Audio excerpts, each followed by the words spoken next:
Developing news tonight, an investigation is underway after a shooting involved a University of North Dakota police officer. Good evening and thank you for joining us. I'm Krista Boehm. The Grand Forks Police Department says the shooting happened in the parking lot of All True Hospital around 12:45 this morning.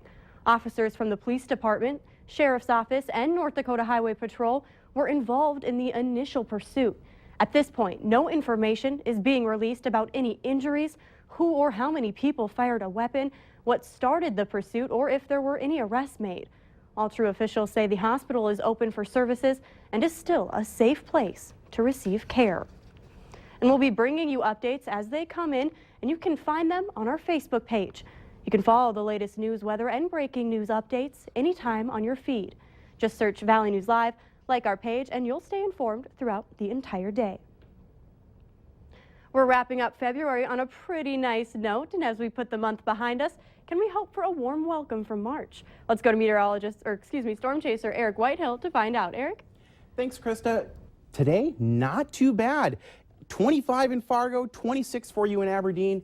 But if you take a look at the temperatures in Devil's Lake, already 9 degrees above, and that's because we've got a little bit of a cold front moving through, bringing some snow showers to the area. But as we take a look at our radar here, we can see that area of snow stretching all the way from Thief River Falls down towards DL, back towards Fargo. And after that front moves through, some much colder temperatures here. But taking a look at our hourly forecast here, chance for snow up through about 8 p.m. tonight here.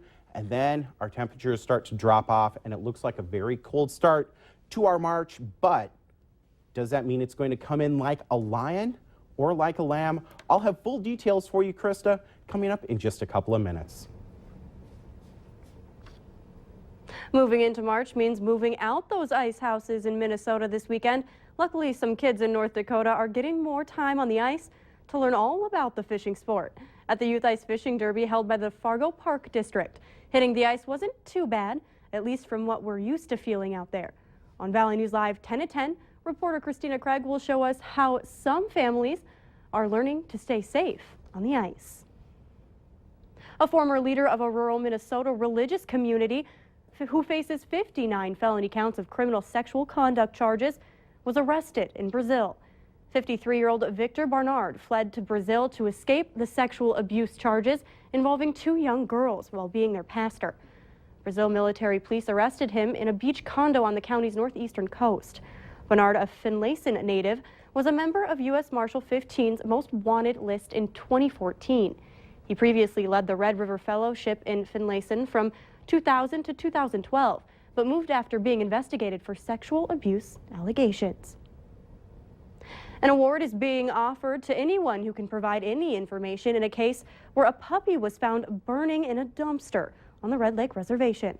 The Humane Society of the United States is offering up to $5,000 for information leading to the arrest and conviction of the person responsible in the gruesome incident. 8 days ago, a passerby found the 5-month-old puppy after hearing its cries coming from a burning trash bin. The man pulled the puppy to safety, named it Phoenix, and brought it to Red Lake Rosie's rescue. He has a long recovery, but is expected to be okay. In the wake of several fiery derailments across the country, as well as here in North Dakota, legislators are focusing on hazmat training and safety. This week, Senator Heidi Heitkamp reintroduced a bill that would study emergency response plans, providing the possibility for training in a high-tech facility. Reporter Mary Kate Mannion spoke to first responders across the state to hear their thoughts on the legislation. Castleton's fire chief says December 30th, 2013 is a day he will never forget.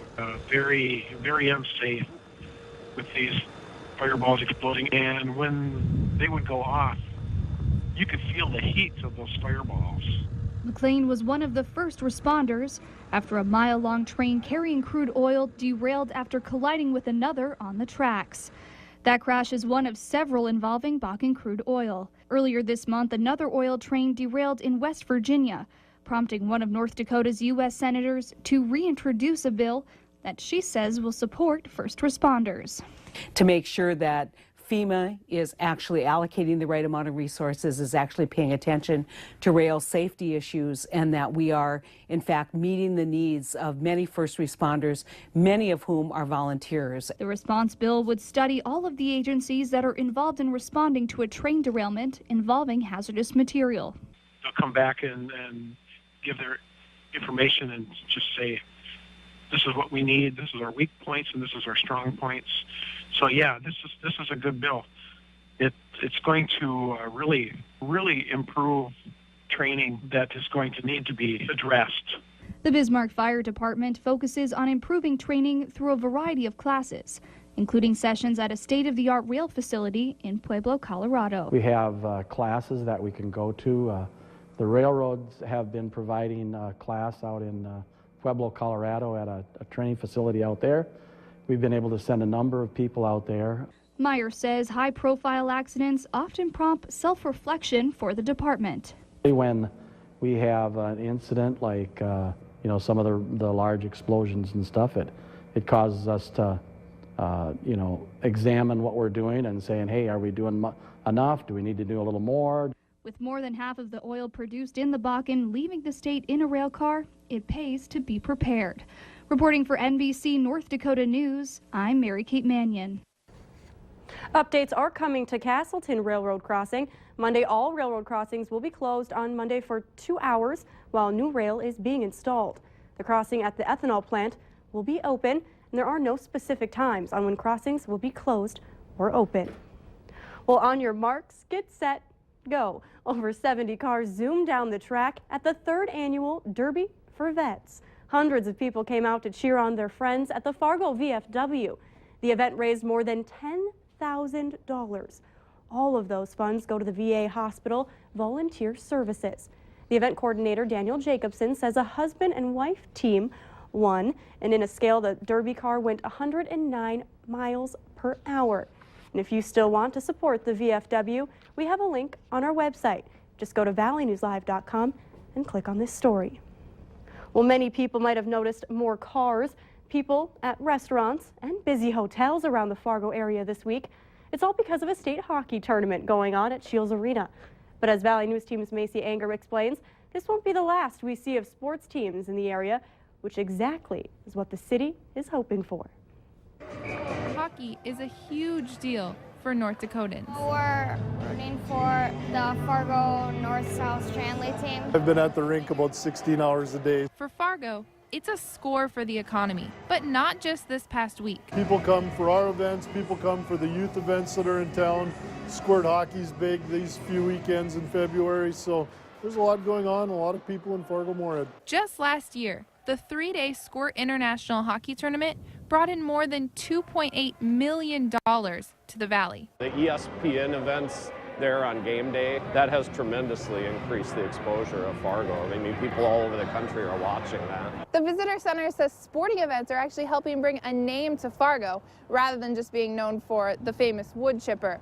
The center says Fargo has all the amenities of a city, but with a small town atmosphere. It's great for the town. It brings the economy in, brings money in, fills up the hotels, the restaurants benefit. Hockey families from Lisbon, Grand Forks, and Minot all grabbed a bite to eat after the game.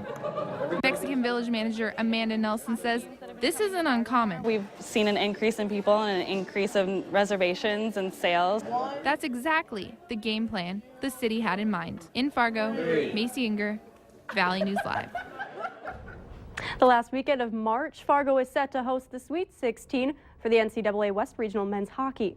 There's actually a bidding process, and Fargo beat out places like the Twin Cities and even towns in Georgia. Of course, Beth will have all of your highlights from all the games today coming up in sports. And later on Valley News Live at 6, it may not be below 0 cold, but taking this plunge is still downright chilly, and it's all for a good cause.